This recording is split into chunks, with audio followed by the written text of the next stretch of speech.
সর্বস্তরের সর্বসাধারণ নেতাকর্মী সকলকে জানাই আমার সালাম। আসসালামু আলাইকুম রহমতুল্লাহ বারাকাতুহু ও আদাব।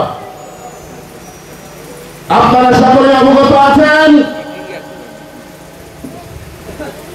আমার নেতা জনাব তারেক রহমানের ৩১ দফা বাস্তবায়নের লক্ষ্যে আমি পার্বতীপুরের প্রতিটি ইউনিয়নে, ওয়ার্ডে, গ্রামে, মাঠে, প্রান্তরে গিয়ে এই ৩১ দফা মানুষকে বোঝানোর চেষ্টা করেছি। ভাইরা আমার, আপনারা দেখেছেন আমরা আমাদের নেতা জনাব তারেক রহমানের বার্তা মানুষকে পৌঁছে দেওয়ার চেষ্টা করেছি।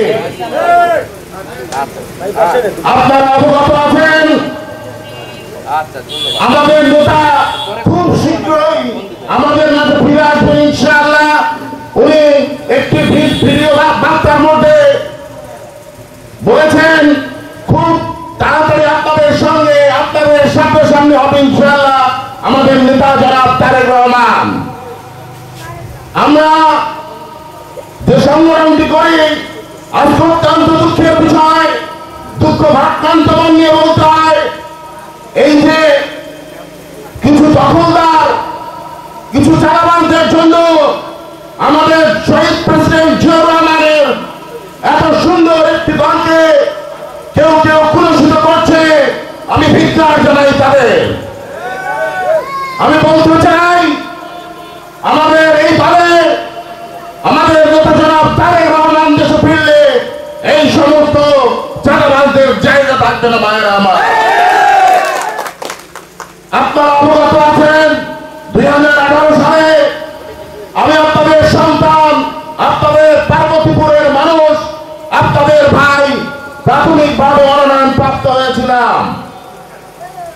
আপনারা দেখেছেন এই মুস্তাফিজুর রহমান ফিজার আমার সঙ্গে আমার রাজনৈতিক জীবনের শুরু থেকে শেষ পর্যন্ত স্নায়ু যুদ্ধ করে গেছেন। ভাইয়েরা আমার, আপনারা বিশ্বাস করেন আমি রাজশাহী থেকে পঞ্চগড় পর্যন্ত প্রায় ১,০০০-এর মতো টিউবওয়েল, ১,০০০-এর মতো মসজিদ নির্মাণ করিয়েছে আল্লাহর অশেষ রহমতে। আপনারা দেখেছেন এমন কোন ওয়ার্ড নেই ৩০টা থেকে ৫০টা টিউবওয়েল আমি দেইনি গরিব মানুষের সুবিধার্থে।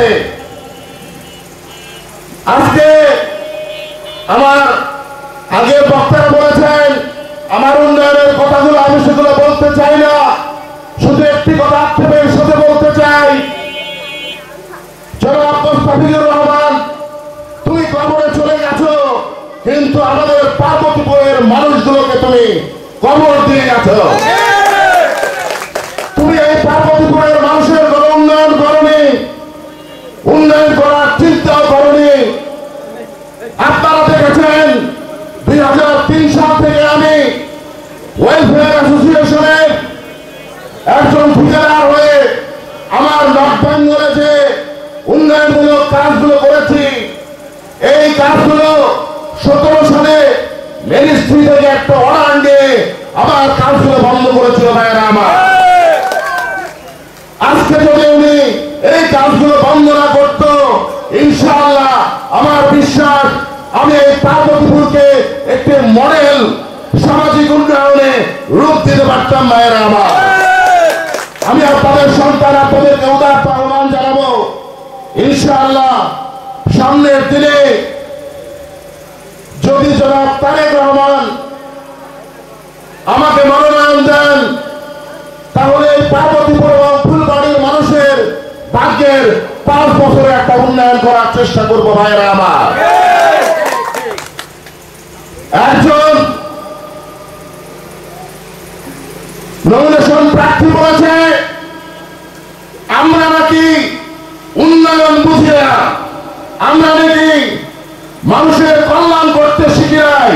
তাই আমি ওই ভাইকে বলতে চাই, তুমি তোমার ভাগ্যের, তুমি তোমার আখের গুছিয়েছ। ১৭ বছর তুমি আমাদের ফুলবাড়ি পার্বতীপুরের মানুষের কোনো কল্যাণে আসবে। তাই আমি তাকে সাবধান করে বলতে চাই, কোথায় কি কথা বলতে হবে সেই কথা ব্যালেন্স করে বলতে হবে। ভাইয়েরা